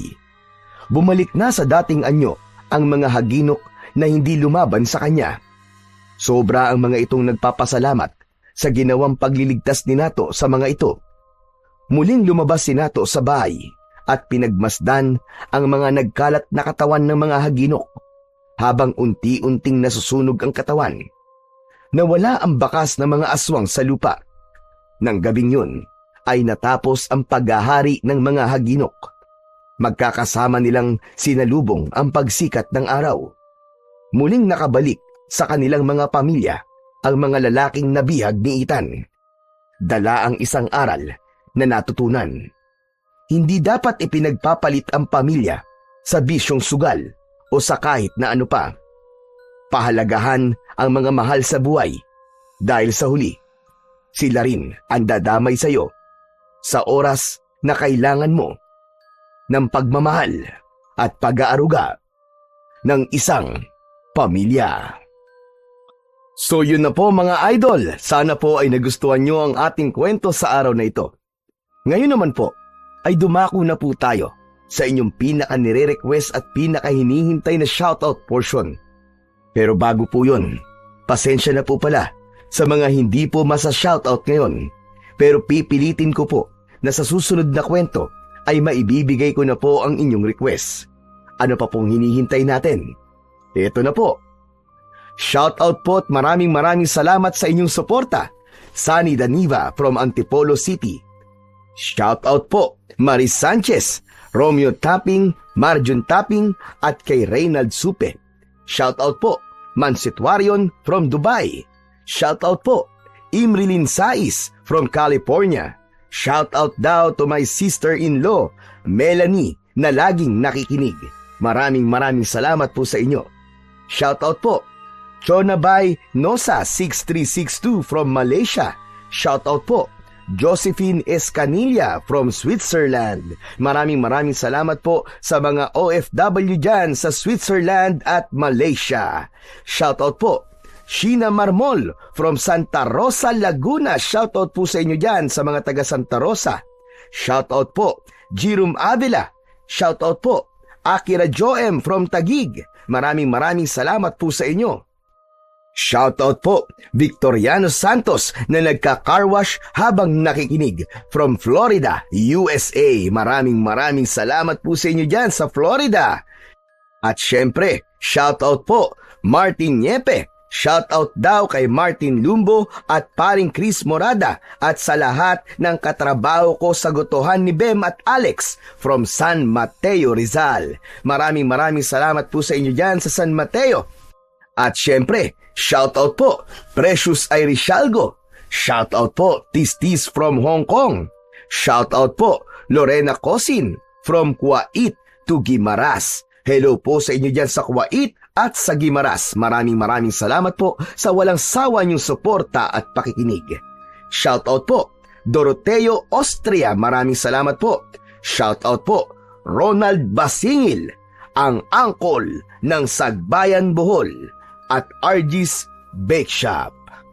Muli po, maraming salamat po sa inyong walang sawang suporta at pakikinig ng mga kwentong aswang at katatakutan sa aking munting channel na The Voice Addict at Apong Isaac. Hanggang sa susunod pa pong kwento na magpapatindig ng inyong mga balahibo mula sa mundo ng kababalaghan.